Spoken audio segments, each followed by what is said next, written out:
Attention, taxpayers! The Finance Minister has just announced groundbreaking amendments to the Income Tax Act, and these changes will directly impact your earnings, investments, and compliance obligations. Stay tuned as we break down the most important updates from the Finance Bill 2025, simplified and easy to understand. One of the most significant updates is the revision of income tax slabs under the new tax regime, NTR. This restructuring makes taxation more progressive and reduces the tax burden for middle-income earners.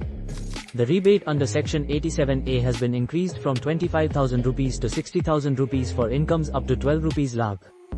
This means if your salary is up to 12 rupees and 75 paise lakh, you won't have to pay any tax. This move is expected to boost disposable income and fuel economic consumption.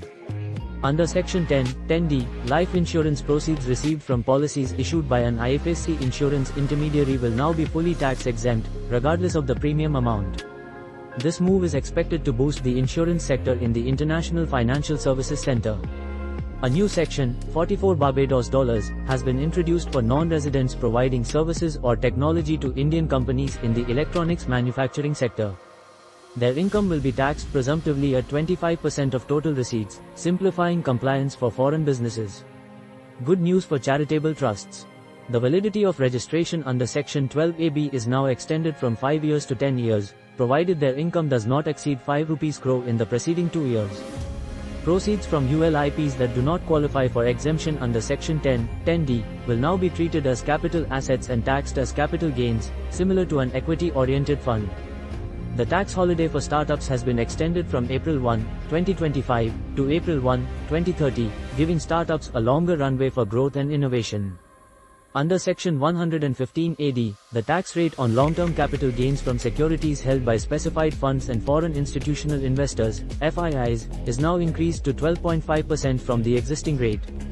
From April 1, 2025, the threshold limits for TDS deductions have been significantly revised.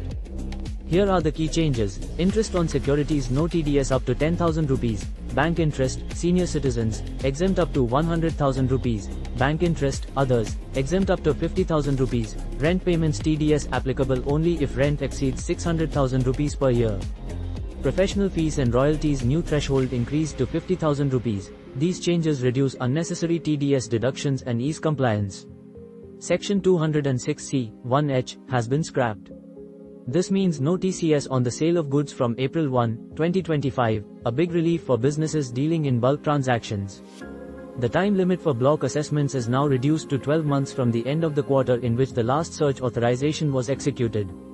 Penalty orders must now be issued within 6 months of assessment completion, ensuring faster resolutions.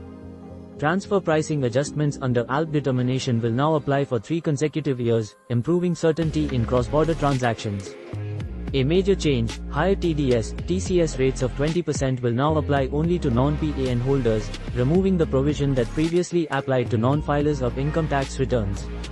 Parents investing in NPS Vatsalya for their minor children can now claim deductions under Section 80CCD, subject to an overall cap of 50,000 rupees. Now, 2 house properties occupied by the owner will be considered self-occupied and the annual value will be taken as NIL, reducing tax liability for homeowners. Taxpayers can now file updated returns up to 48 months after the relevant assessment year. However, higher additional tax rates will apply based on the delay.